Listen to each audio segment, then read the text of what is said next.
नमस्कार दोस्तों, मैं आप सभी का स्वागत करता हूं डिफेंस मास्टर पर और एक नया आपके लिए सेशन लेकर आया हूं for your upcoming NDA and CDS examination. और आज मैं आपके साथ डे 20 का यहां पर कुछ इंपॉर्टेंट क्वेश्चंस आपके साथ डिस्कस करूंगा। और इसमें एक्चुअली मैं आपको जो भी करंट अफेयर में इंपॉर्टेंट चीजें रही हैं उनके बारे में मैं आपको डिस्कशन प्रोवाइड करता हूँ और उनका बैकग्राउंड इन्फॉर्मेशन वगैरह भी मैं आपके साथ डिस्कस करता हूँ, जो कि आपके अपकमिंग वेरियस एग्जामिनेशन के लिए बहुत ज्यादा इंपॉर्टेंट होंगे। ठीक है, तो इससे पहले मैंने डे नंबर 19 तक आपको करंट अफेयर और ज्योग्राफी के कुछ क्वेश्चंस ऑलरेडी यहाँ पर पढ़ाए हुए हैं, तो आप इसकी प्ले लिस्ट में जाके जो वीडियोस हैं उनको यहाँ पर देख सकते हो। ठीक है, तो आज के इस सेशन में मैं आपको जो है वो एक नया डिस्कशन यहाँ पर करूंगा और इसमें हम कुछ इंपॉर्टेंट क्वेश्चंस को डिस्कस करेंगे। ठीक है, चलिए स्टार्ट करते हैं। आज का हमारा पहला क्वेश्चन देखिए दिया हुआ है, consider the following statements regarding Shanghai corporation organization. ठीक है, तो संघाई कॉर्पोरेशन ऑर्गेनाइजेशन जिसको हम एससीओ भी कहते हैं, उससे रिलेटेड यहाँ पर आपको कुछ स्टेटमेंट दिए गए हैं और आपको बताना है कि इनमें से कौन सा स्टेटमेंट है जो कि करेक्ट है।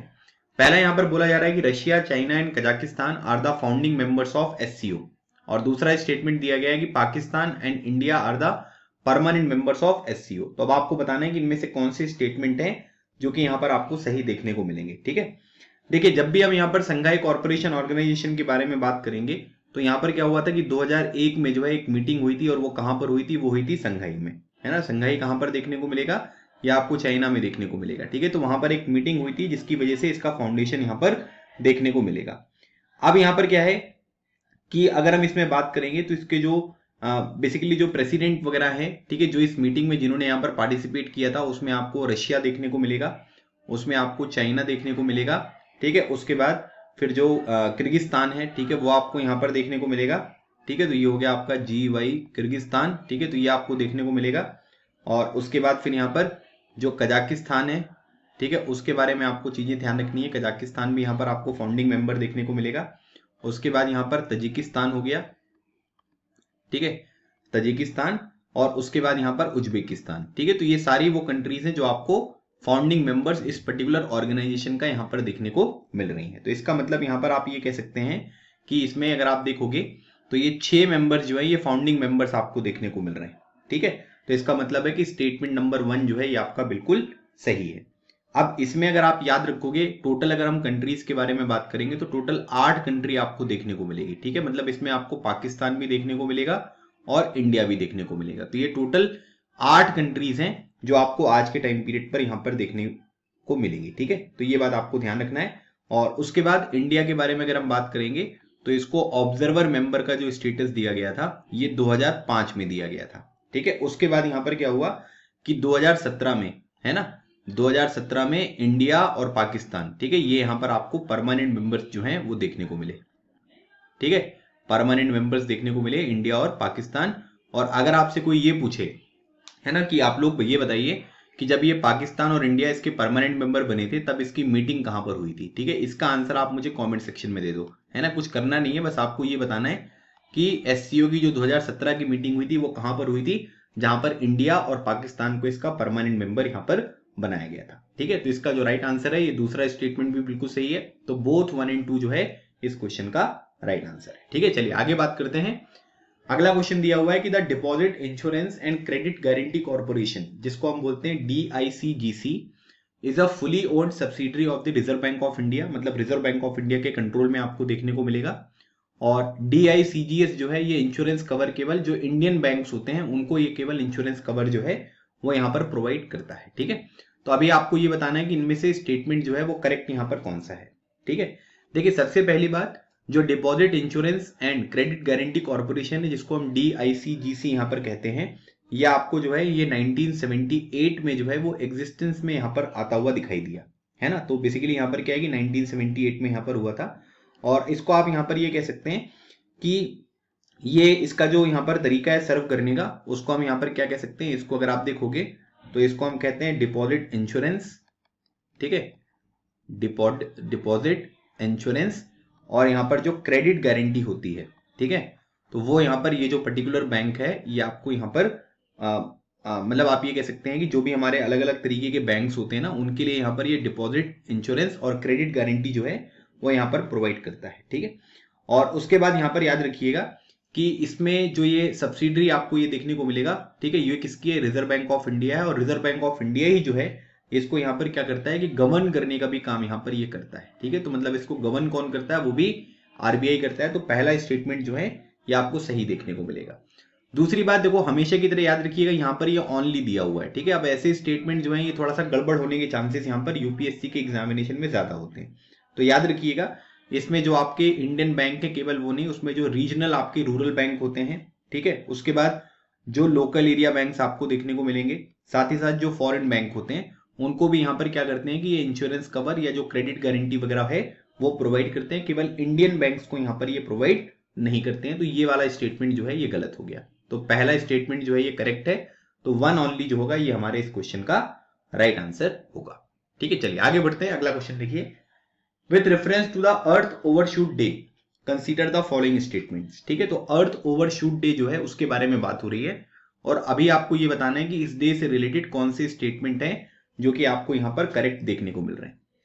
The day marks the date when humanities demand for ecological resource and services in a given year exceed what the earth can regenerate in that year. The earth overshoot day is hosted and calculated by the United Nations Environment Program. The ecological footprint compares human demand on nature against nature's capacity to regenerate, ठीक है। तो अभी आपको बताना है कि इसका जो हमारा आंसर यहाँ पर होगा वो यहाँ पर क्या होगा, ठीक है।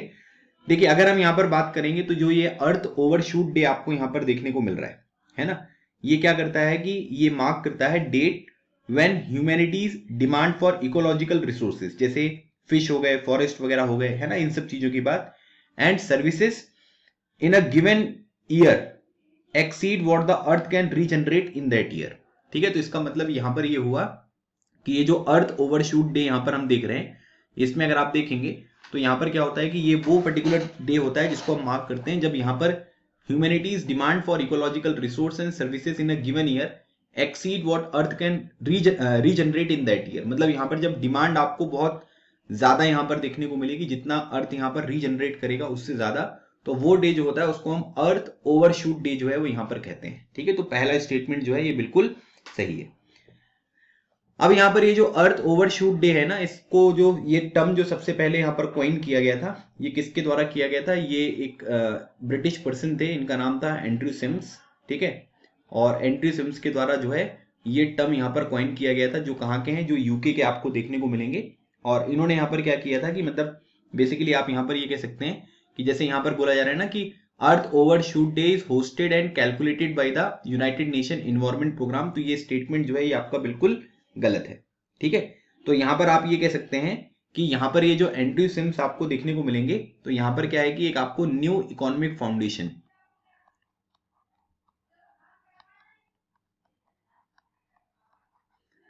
ठीक है, एक यहां पर हो गया आपका न्यू इकोनॉमिक फाउंडेशन, ठीक है। और उसके साथ यहां पर आप ये कह सकते हैं कि ग्लोबल फुटप्रिंट नेटवर्क, ठीक है, उनके साथ मिलकर जो है ग्लोबल फुटप्रिंट नेटवर्क, उनके साथ मिलकर जो है ये यहां पर आपको लॉन्च होता हुआ जो है ये देखने को मिलेगा, ठीक है। तो इसमें न्यू इकोनॉमिक फाउंडेशन और ग्लोबल फुटप्रिंट नेटवर्क, तो आप यहां पर ये कहते हैं कि तब से मतलब पहली बार जो ये लॉन्च किया गया था वो 2006 में किया गया था। तो इसमें यूनाइटेड नेशन एनवायरनमेंट प्रोग्राम जो है वो पार्टिसिपेट नहीं करता है, ठीक है।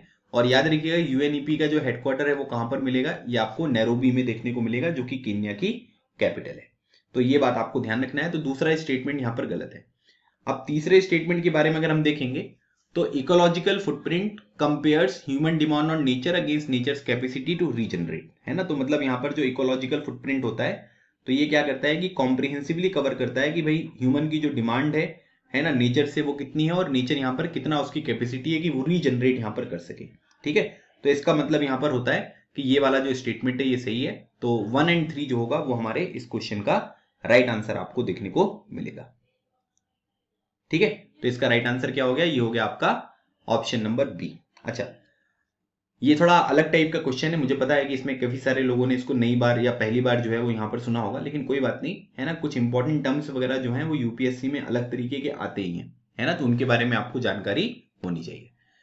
इसमें बेसिकली आप कितनी डिमांड करते हो और यहाँ पर अर्थ जो है वो कितना रीजनरेट कर सकता है, उसका कंपैरिजन में जो है ये अर्थ ओवरशूट डे आपको देखने को मिल रहा है। चलिए, consider the following pairs GI tagged product और स्टेट है ना, जैसे ये गढ़वाल साड़ी हो गया, है ना, या फिर शांतिपुर साड़ी हो गया, बोमकई साड़ी हो गया, और अलग अलग तरीके की स्टेट आपको यहाँ पर देखने को मिल रहे हैं। तो अब आपको बताना है कि इसका जो हमारा राइट आंसर होगा वो यहाँ पर क्या होगा, है ना, कौन सा जो है वो करेक्टली मैच्ड जो है वो आपको यहाँ पर देखने को मिल रहा है। ठीक है, चलिए देखिए यहाँ पर क्या होता है कि अलग अलग तरीके की साड़ीज है। ठीक है, जैसे अगर मैं आपको तमिलनाडु की कुछ साड़ीज के बारे में बताऊं तो आज का जो डीएनए सेशन है उसमें मैंने आपको कांजीवरम के बारे में बताया था, है ना, जो कांजीवरम सिल्क साड़ी है उसके बारे में मैंने आपके साथ डिस्कशन किया था। ठीक है, उसके बाद कंडंगी एक साड़ी होती है, ये भी यहाँ पर तमिलनाडु की है ना, कंडंगी साड़ी, है ना, ये सारी साड़ीज के बारे में मैं आपको बता रहा हूँ। ठीक है, उसके बाद तिरुभुवनम, ठीक है, तिरुभुवनम जो एक साड़ी होती है ये भी तमिलनाडु की आपको देखने को मिलेगी, है ना। उसके बाद कोवलकोरा, है ना, ये सब जो है ये आपको तमिलनाडु की साड़ीज देखने को मिलेगी जिसको ज्योग्राफिकल इंडिकेशन का टैग यहाँ पर दिया गया है। ठीक है, उसके बाद यूपी के बारे में अगर हम बात करेंगे तो यूपी की एक याद रखिएगा, एक बनारस ब्रोकेड। ठीक है, बनारस ब्रोकेड जो है एक साड़ी है जो आपको यूपी का यहाँ पर देखने को मिलेगा, है ना। तेलंगाना में अगर आप देखोगे तो तेलंगाना में एक बहुत ही इंपॉर्टेंट साड़ी आपको देखने को मिलेगी जिसको बोलते हैं गढ़वाल साड़ी। ठीक है, ये हो गया आपका गढ़वाल साड़ी। और दूसरा अगर आप यहाँ पर देखोगे तो यहाँ पर आपको पोचमपल्ली जो है ना, पोचमपल्ली भी आपको देखने को मिलेगा, लेकिन गढ़वाल साड़ी आप याद रखिएगा। तो अभी यहाँ पर ये पता चल गया कि गढ़वाल साड़ी जो है ये हमारा क्या है, ये इसका जो है ये बिल्कुल राइट आंसर है। ठीक है, तेलंगाना जो है ये बिल्कुल करेक्टली मैच आपको देखने को मिल रहा है। ठीक है, मैंने गलती से इसको मिटा दिया, चलिए कोई बात नहीं, तो मैं यहाँ पर लिख देता हूं, आप लोग नोट कर लीजिएगा। एक तो हो गया आपका कांजीवरम, ठीक है, एक आपको कांजीवरम देखने को मिलेगा, और एक जो है ये आपको कंडांगी देखने को मिलेगा। एक बार दोबारा इसको नोट कर लीजिए। ठीक है, मैंने गलती से इसको जो है इरेज कर दिया। उसके बाद यहाँ पर त्रिभुवनम, ठीक है, त्रिभुवनम यहाँ पर हो गया, और कोवलकोरा, ठीक है, ये कोवलकोरा हो गया। बाकी तेलंगाना का मैंने आपको बता ही दिया है ना। और एक बात ये भी ध्यान रखिएगा मध्य प्रदेश के बारे में कुछ, जैसे पहला अगर आप देखोगे तो आपका एक महेश्वर साड़ी जो है, ठीक है, महेश्वर साड़ी, ठीक है, महेश्वर साड़ी, और एक जो है ये आपको चंदेरी साड़ी भी देखने को मिलेगा, है ना। ये सारे जो है ये अलग अलग स्टेट से बिलोंग करते हैं, और सारे जो है वो ज्योग्राफिकल इंडिकेशन का टैग उनको मिला हुआ है। ठीक है, उसके बाद अगर आप देखेंगे तो जैसे उड़ीसा के बारे में मैं आपको बताऊं, ठीक है, उड़ीसा के बारे में कौन कौन सी साड़ीज हैं जिनको यहाँ पर टैग दिया गया है, तो उसमें अगर आप देखोगे ना तो उसमें एक बोमकई साड़ी है, ठीक है, जो आपको यहाँ पर बिल्कुल करेक्टली मैच देखने को मिल रहा है। मतलब बोमकई साड़ी जो है ये कहाँ की है, ये उड़ीसा की है। ठीक है, उसके बाद यहाँ पर हबसपुरी साड़ी भी देखने को मिलेगा। ठीक है, ये हो गया आपका हबसपुरी साड़ी, ये उड़ीसा की है। ठीक है, उसके बाद अगर हम यहाँ पर वेस्ट बंगाल के बारे में बात करेंगे तो वेस्ट बंगाल में जो है ये आपको शांतिपुर जो साड़ी है वो देखने को मिलेगा। ठीक है, और एक उसके बाद यहाँ पर जो है ये बलूचारी, ठीक है, ये हो गया आपका बलूचारी। तो इसका मतलब ये है कि शांतिपुर जो है वो बिहार से एसोसिएटेड नहीं है, वो वेस्ट बंगाल से एसोसिएटेड है। ठीक है, तो ये सारी अलग अलग तरीके की आपको साड़ी देखने को मिल रही है जो अलग अलग स्टेट से यहाँ पर बिलोंग करती हैं। ठीक है, तो इसका मतलब है कि दूसरा वाला जो है वो गलत है, बाकी दोनों यहाँ पर आपको सही देखने को मिल रहे हैं। So right answer is option number D. ठीक है, ऑप्शन नंबर डी जो है ये हमारे इस क्वेश्चन का राइट आंसर है। चलिए आगे बढ़ते हैं, अगला क्वेश्चन देखिए। Consider the following statement regarding the cloud burst. ठीक है, जो क्लाउड बर्स्ट होते हैं उससे रिलेटेड यहाँ पर आपको कुछ स्टेटमेंट जो है वो यहाँ पर दिए गए हैं। पहला दिया गया है कि cloud burst occur when the relative humidity is at the maximum level and the temperature is low. ठीक है, क्लाउड बर्स्ट तब होता है जब रिलेटिव ह्यूमिडिटी मैक्सिमम लेवल पर होती है और टेम्परेचर सबसे कम होता है। In the Indian subcontinent cloud burst generally occur when a monsoon cloud drift northwards from the bay of Bengal Arabian sea across the plains. तो अभी आपको ये बताना है कि इनमें से जो स्टेटमेंट आपको क्लाउड बर्स्ट से रिलेटेड दिए गए हैं कौन कौन से स्टेटमेंट हैं जो कि यहाँ पर आपको सही देखने को मिलेगा। ठीक है, तो बेसिकली क्लाउड बर्स्ट जो होता है ना वो आप ये कह सकते हैं कि शॉर्ट ड्यूरेशन के लिए, ठीक है, इसमें एक बात ये ध्यान रखिएगा, इसमें शॉर्ट ड्यूरेशन जो है वो आपको देखने को मिलेगा। और यहां पर क्या है कि आप ये कह सकते हैं कि इंटेंस रेनफॉल आपको देखने को मिलती है ना। शॉर्ट ड्यूरेशन के लिए जो है वो आपको इंटेंस रेनफॉल जो है वो देखने को मिलती है, ठीक है, स्मॉल एरिया पर। अब यहां पर क्या होता है कि इसमें एक वेदर फिनोमिना है जिसमें आप ये कह सकते हैं कि बहुत, मतलब अगर आप देखोगे तो यहां पर आप ये कह सकते हैं कि करीब 100 mm, ठीक है, पर आवर के हिसाब से जो है वो प्रेसिपिटेशन यहां पर आपको होता हुआ दिखाई देगा। ठीक है, अब यहाँ पर क्या होता है कि इंडियन सबकॉन्टिनेंट के बारे में अगर आप बात करेंगे तो यहाँ पर जब क्लाउड बर्स्ट होता है ये तब होता है जब मॉनसून क्लाउड है ना नॉर्थ डायरेक्शन में जो है वो यहाँ पर आपको किधर देखने को मिलेंगे, नॉर्थ डायरेक्शन में आपको ये ड्रिफ्ट होते हुए दिखाई देते हैं। कहां से? बे ऑफ बंगाल से या अरेबियन सी से। और आप यहाँ पर ये कह सकते हैं कि इसमें बहुत ज्यादा, मतलब आप ये कह सकते हैं कि भारत में ना तो करीब 75 मिलियन पर आवर के हिसाब से जो है वो प्रेसिपिटेशन आपको देखने को मिलेगा, है ना। तो इसका मतलब है कि दूसरा स्टेटमेंट जो है ये आपका बिल्कुल सही है, ठीक है। अच्छा, क्लाउड बर्स्ट तब होता है जब रिलेटिव ह्यूमिडिटी जो है वो बहुत ज्यादा होती है ना, और टेम्परेचर जो है वो कम होगा। और एक बात यहाँ पर ये भी ध्यान रखिएगा कि विंड वगैरह जो होगी, है ना, तो आप यहाँ पर ये कह सकते हैं कि विंड जो होती है वो आपको हवा वगैरह कम तेज यहाँ पर चलती हुई दिखने को मिलेगी, है ना, जिसकी वजह से क्या होगा कि हाई अमाउंट में क्लाउड जो है वो कंडेंस होंगे और इसकी वजह से यहाँ पर क्लाउड बर्स्ट आपको देखने को मिलता है। टेम्परेचर कम होगा तभी तो क्लाउड कंडेंस होंगे, है ना, ह्यूमिडिटी ज्यादा होगी, है ना, तो ये सब चीजें जो है ये आपको देखने को मिलती है। तो इसका मतलब है कि ये दोनों स्टेटमेंट जो है ये आपस में बिल्कुल सही है।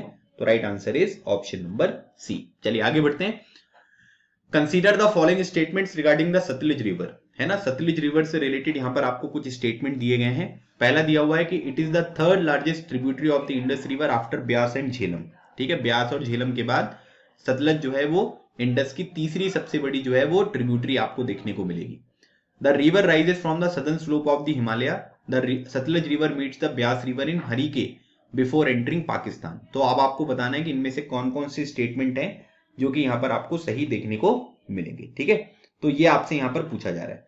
देखिए सतलज के दो नाम यहाँ पर याद रखिएगा। दो नाम में अगर आप देखोगे तो एक इसको बोलते हैं ज़राइट्रोस, ठीक है, ZARA, ठीक है, DROS। और बेसिकली ये जो नाम है ना इसका ग्रीक भाषा में जो नाम है वो आपको देखने को मिलेगा। और उसके बाद इसको शतुद्री या शताद्रु भी जो है वो कहते हैं, ठीक है, वैसे आप इसको शताद्रु जो है वो याद रखिएगा। तो संस्कृत भाषा में जो है वो इसका नाम आपको ये यहाँ पर देखने को मिलेगा, ठीक है, एक बात ये ध्यान रखिएगा। अच्छा, यहाँ पर एक बात ये ध्यान रखना कि इसमें बोला जा रहा है कि it is the third longest tributary of the Indus river after Beas and Jhelum. तो ये बिल्कुल गलत स्टेटमेंट है। ये यहाँ पर क्या है, आप ये कह सकते हैं कि ये सबसे बड़ी ट्रिब्यूटरी है जो है वो झेलम रिवर की। तो इसका मतलब है कि पहला वाला जो स्टेटमेंट आपको देखने को मिल रहा है ये क्या है, ये बिल्कुल गलत स्टेटमेंट है। तो पहला स्टेटमेंट गलत, तो ये वाला ऑप्शन और ये वाला ऑप्शन यहाँ पर कैंसिल हो गया, ठीक है।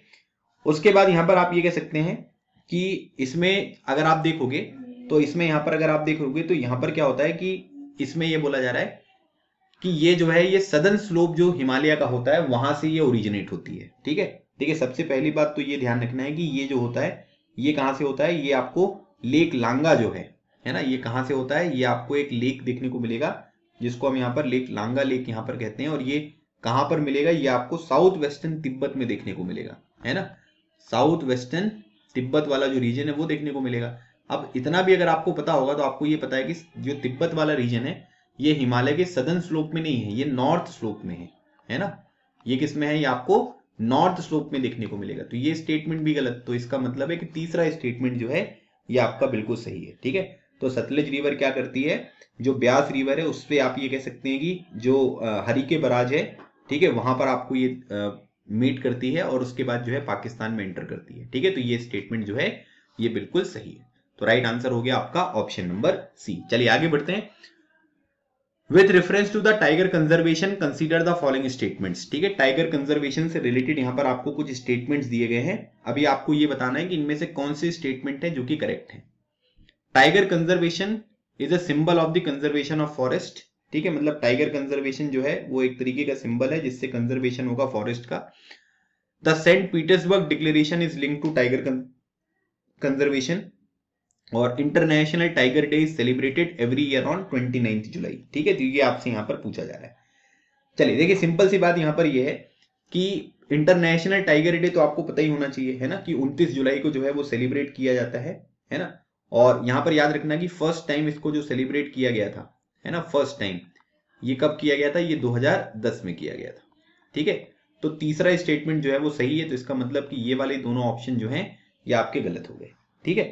अब सेंट पीटर्सबर्ग जो डिक्लेरेशन यहाँ पर आपको देखने को मिलेगा ये 2010 में हुआ था और वहीं पर ये पहला जो टाइगर डे है वो सेलिब्रेट किया गया था। और इसमें ना आप ये कह सकते हैं कि जो 13 टाइगर रेंज कंट्रीज है जहां पर आपको टाइगर देखने को मिलेंगे वो यहाँ पर मिली थी। और उन्होंने ये बोला था कि हम लोग क्या करेंगे कि भाई जो भी हमारे देश में है ना, टाइगर हैं, उनके नंबर को हमें इंक्रीज यहां पर करना है। तो इसका मतलब है कि दूसरा स्टेटमेंट सेंट पीटर्सबर्ग डिक्लेरेशन जो है वो टाइगर कंजर्वेशन से रिलेटेड है। तो दूसरा स्टेटमेंट भी यहां पर सही, तो इसका मतलब ये गलत हो गया और ऑप्शन नंबर डी जो है ये हमारा सही है ना। तो टाइगर कंजर्वेशन बेसिकली यहां पर क्या होता है कि ये सिंबल है कंजर्वेशन ऑफ फॉरेस्ट का, क्योंकि अगर आप टाइगर को कंजर्व करना चाहते हो तो टाइगर ऑटोमेटिकली यहां पर जो है कंजर्व होगा, और उसके साथ ही साथ यहां पर क्या है कि आपका जो फॉरेस्ट वगैरह होगा उसको भी कंजर्व करना पड़ेगा। ठीक है, तो राइट आंसर हो गया इसका ऑप्शन नंबर डी, 1, 2 एंड 3 जो है ये इसका राइट आंसर है। चलिए, with reference to the IMESA scheme, है ना, IMESA scheme consider the following statements, और इस पर्टिकुलर स्कीम से रिलेटेड कौन कौन से स्टेटमेंट करेक्ट हैं ये आपसे यहां पर पूछा जा रहा है। पहली बात है, it is formulated by the ministry of social justice and empowerment. The social audits of all the scheme are to be conducted by the national institute for rural development and Panchayati राज।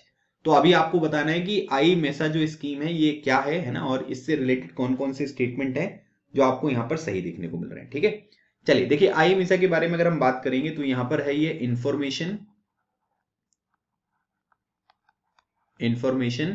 फिर उसके बाद मॉनिटरिंग, ठीक है, information monitoring, ठीक है, information monitoring, evaluation, ठीक है, information monitoring, evaluation and social audit, ठीक है, एंड सोशल ऑडिट, ये इस पर्टिकुलर स्कीम का जो है ये आपको पूरा नाम यहां पर देखने को मिल रहा है। ठीक है, और इसको यहां पर क्या है कि मिनिस्ट्री ऑफ सोशल जस्टिस ने जो है इसको फॉर्मुलेट किया है, तो इसका मतलब है कि ये बिल्कुल सही है। और इसमें अगर हम फिजिकल ईयर के बारे में बात करेंगे 2021-22, उसके लिए यहाँ पर ये पर्टिकुलर स्कीम जो है वो यहाँ पर लॉन्च करी गई है। ठीक है, और यहाँ पर बोला जा रहा है कि मतलब इसमें ये बोला जा रहा है कि जो भी यहाँ पर ये स्कीम है इसके तहत सोशल ऑडिट जो है वो कंडक्ट किया जाएगा सभी स्कीम्स का। ठीक है, जो भी डिपार्टमेंट में यहाँ पर आपको काम करते हुए देखने को मिलेंगे, ठीक है, वो यहाँ पर होगा। और इसमें यहाँ पर जो काम होगा वो यहाँ पर कौन करेगा, मतलब सोशल ऑडिट, जो भी स्कीम्स यहाँ पर होती हैं उनका जो सोशल ऑडिट किया जाएगा वो national institute for rural development and Panchayati Raj के द्वारा यहाँ पर किया जाएगा, है ना। तो दोनों स्टेटमेंट जो है ये आपके क्या है, ये बिल्कुल सही स्टेटमेंट है। तो इसका क्वेश्चन का जो राइट आंसर होगा ये होगा ऑप्शन नंबर सी, है ना, मतलब information monitoring, evaluation and social audit. तो जितनी भी अलग अलग तरीके की स्कीम्स होती हैं उनका सोशल ऑडिट यहाँ पर किया जाएगा। Ministry of social justice and empowerment ने ये यहाँ पर जो है स्कीम फॉर्मुलेट करी है, और उसके बाद national institute for rural development and Panchayati Raj के द्वारा ये सब चीजें यहाँ पर करी जाएंगी। तो दोनों स्टेटमेंट जो हैं ये बिल्कुल सही हैं। सो राइट आंसर हो गया ऑप्शन नंबर सी। चलिए आगे बढ़ते हैं। कंसीडर द फॉलोइंग स्टेटमेंट्स, और आपको ये बताना है कि जो स्टेटमेंट्स यहाँ पर दिए गए इनमें से कौन कौन से करेक्ट हैं। पहली बात, the airports economic regulatory authority of India is a statutory body. Statutory body मतलब इसको एक लॉ के तहत यहाँ पर बनाया गया है। The AERA regulate tariffs and other charges for aeronautical services at Indian airports. तो आपको बताना है कि इनमें से कौन कौन से स्टेटमेंट हैं जो कि यहाँ पर आपको सही देखने को मिलेंगे। ठीक है, तो देखिए, airport economic regulatory authority of India है, इसके लिए आप यहाँ पर ये समझ सकते हैं कि एक जो है ये एक एरा एक्ट जो है वो आपको देखने को मिलेगा, और ये जो एक्ट है ये कब का है, ये 2008 का है। तो इसका मतलब यहाँ पर ये हुआ एक्ट के तहत इसका फॉर्मुलेशन यहाँ पर हुआ, तो ये एक स्टैच्यूटरी बॉडी आपको देखने को मिलेगी। ठीक है, अब यहाँ पर क्या है कि इसमें यहाँ पर क्या होता है कि जैसे मान लीजिए कि ये इनका जो काम होता है ना, ये जो भी टैरिफ वगैरह होते हैं, चार्जेस वगैरह होते हैं, जैसे डेवलपमेंट फीस हो गया, पैसेंजर सर्विस फीस वगैरह हो गया, और जो भी एरोनॉटिकल सर्विसेज होती हैं जैसे एयर ट्रैफिक मैनेजमेंट हो गया, लैंडिंग एंड पार्किंग एयरक्राफ्ट का, है ना, ग्राउंड हैंडलिंग सर्विसेज वगैरह जो होती हैं, ये सब चीजें किसके द्वारा की जाती हैं, एयरपोर्ट इकोनॉमिक रेगुलेटरी अथॉरिटी के द्वारा की जाती हैं। तो ये दोनों स्टेटमेंट जो है ये बिल्कुल सही है। तो याद रखिएगा, ये इंपॉर्टेंट जो बॉडी मैंने आपको बताई इसका काम क्या है, इसका एस्टेब्लिशमेंट कैसे होता है, और जो भी यहाँ पर टैरिफ अदर चार्जेस होते हैं, है ना, इसके साथ ही साथ जो भी यहाँ पर एरोनॉटिकल सर्विसेज होती हैं, ठीक है, जैसे आप यहाँ पर देखेंगे मैनेजमेंट वगैरह, एयर ट्रैफिक का मैनेजमेंट वगैरह, ये सब काम भी जो है वो इन्हीं के द्वारा यहाँ पर किया जाता है। तो एरोनॉटिकल सर्विसेज का भी ध्यान इनके द्वारा रखा जाता है, और बाकी जो टैरिफ वगैरह होते हैं वो सब चीजें तो यहाँ पर इनके द्वारा रेगुलेट होती हैं। तो दोनों स्टेटमेंट जो है ये आपके बिल्कुल सही स्टेटमेंट यहां पर हो गए। ठीक है, चलिए आगे बढ़ते हैं। अगला क्वेश्चन देखिए, with reference to the manual scavenging consider the following statement. ठीक है, मैनुअल स्क्वेंजिंग मतलब जैसे जो गटर वगैरह यहां पर साफ होते हैं, जब इंसान खुद यहां पर उस गटर में उतरकर साफ करता है तो उसको बोलते हैं मैनुअल स्क्वेंजिंग। तो manual scavenging consider the following statement, it is a contravention with fundamental rights in India, the employment of people as manual scavenger is banned in India. तो अभी आपको बताना है कि इनमें से कौन से स्टेटमेंट है जो कि यहां पर आपको करेक्ट देखने को मिलेंगे। ठीक है, तो अगर मैनुअल स्क्विंजिंग को अगर हम डिफाइन करें तो जो भी रिमूवल होता है ना, ह्यूमन एक्सक्रीमेंट का, है ना, जो भी पब्लिक एक्सक्रीट वगैरह होते हैं, या जो ड्राई लैट्रिन्स वगैरह हो गए, है ना, सेप्टिक टैंक वगैरह, गटर वगैरह, इन सबको क्लीन करने वाली जो प्रोसेस यहाँ पर होती है उसको मैनुअल स्क्विंजिंग करते हैं। मतलब इंसान खुद उसके अंदर उतर कर वो काम यहाँ पर कर रहा है। ठीक है, अब यहाँ पर क्या होता है कि मतलब आप ये कह सकते हैं कि ये जो पर्टिकुलर प्रैक्टिस होती है ना, वो इसमें क्या होता है कि इसमें एक पर्टिकुलर कास्ट के लोग, है ना, एक पर्टिकुलर क्लास के लोग, है ना, और एक पर्टिकुलर जो यहाँ पर इनकम वाले लोग हैं वो यहाँ पर करते हैं। तो मतलब आप यहाँ पर ये कह सकते हैं कि इनकम डिवाइड्स वगैरह ये सब चीजें आपको देखने को मिलेंगी। ठीक है, जैसे अलग अलग तरीके की मूवीज वगैरह में भी देखोगे आप, तो एक पर्टिकुलर कास्ट या क्लास के लोग जो है वो इस तरीके का काम जो है वो यहाँ पर करते हैं। तो आप यहाँ पर क्या है कि अगर हम आर्टिकल 21 के बारे में बात करें, है ना, आर्टिकल 21 जो है वो किसके बारे में बात करता है, ये right to life and personal liberty के बारे में बात करता है। ठीक है, तो हम राइट टू लाइफ यहाँ पर समझ लेते हैं। तो यहाँ पर आप ये कह सकते हैं कि राइट टू लाइफ यहाँ पर होनी चाहिए, लेकिन यहाँ पर बोला जा रहा है कि पर्सनल डिग्निटी भी यहाँ पर होना चाहिए, है ना, मतलब जीवन ऐसा नहीं है कि जानवर रूपी आप जीवन यहाँ पर जी रहे हो, उसमें डिग्निटी भी यहाँ पर होना चाहिए। तो अगर इस तरीके का कोई काम यहाँ पर कर रहा है तो ऑब्वियसली यहाँ पर क्या है कि उस इंसान की जो है वो पर्सनल डिग्निटी जो है वो यहाँ पर हैम्पर हो रही है। तो इसका मतलब है कि it is contravention with the fundamental rights in India. पहला स्टेटमेंट जो है ये बिल्कुल सही है। ठीक है, अब यहाँ पर क्या है कि 1993 में अगर हम देखेंगे तो यहाँ पर क्या हुआ था कि 1993 में जो है आप यहाँ पर ये कह सकते हैं कि इंडिया ने मैनुअल स्क्विंजेस जो है वो यहाँ पर बैन कर दिया था। मतलब आप लोगों को इस तरीके से यहाँ पर एम्प्लॉयमेंट नहीं प्रोवाइड कर सकते, लेकिन आज भी कई स्टेट ऐसे हैं जहां पर आपको मैनुअल स्क्विंजिंग जो है वो देखने को मिलेगी, और इसकी वजह से काफी सारे लोगों की हमारे देश में जान भी जाती हुई दिखाई देती है। तो ये दोनों स्टेटमेंट जो है ये आपके बिल्कुल सही स्टेटमेंट है। चलिए आगे बढ़ते हैं। Consider the following statements. Security and growth for all in the region. Sagar is India's strategic vision for the Indo pacific region. और India Indonesia coordinate patrol corporate is a part of the Sagar vision. ठीक है, तो आपको बताना है कि इसका जो हमारा राइट आंसर होगा वो यहां पर क्या होगा। ठीक है, तो अभी आपको बताना है कि इसका जो हमारा राइट आंसर है कि क्या है। देखो सागर का फुल फॉर्म जो है वो आपको पता चली गया। इसको यहां पर हमने लॉन्च कब किया था, इसको लॉन्च किया था 2015 में। ठीक है, तो security and growth for all in the region. ठीक है, नाम फुल फॉर्म याद रखिएगा, कभी कभी क्या होता है कि ये सब चीजें पूछ ली जाती हैं। इसको 2015 में लॉन्च किया गया था और ये इंडिया का स्ट्रेटेजिक विजन है, इंडो पैसिफिक रीजन में नहीं है भाई साहब, है ना। इसको यहां पर याद रखिएगा। इसमें क्या करेंगे हम, इसको इंडियन ओशियन, देखो एक शब्द लिखने से क्या हो गया कि कई लोगों को लगेगा कि इंडो पैसिफिक की बात हो रही है, लेकिन ये इंडियन ओशियन रीजन में है। तो पहला स्टेटमेंट जो है ये आपका गलत हो गया। अब यहां पर क्या है कि इस पर्टिकुलर इनिशिएटिव के तहत इंडिया जो है वो अपने इकोनॉमिक और सिक्योरिटी कॉर्पोरेशन जो है ना, जो मैरीटाइम नेबर्स वगैरह हैं उनके साथ यहाँ पर वो इंप्रूव यहाँ पर करना चाहता है। ठीक है, जैसे एक्ट ईस्ट पॉलिसी हो गया, प्रोजेक्ट सागरमाला हो गया, तो काफी सारी चीजें हैं।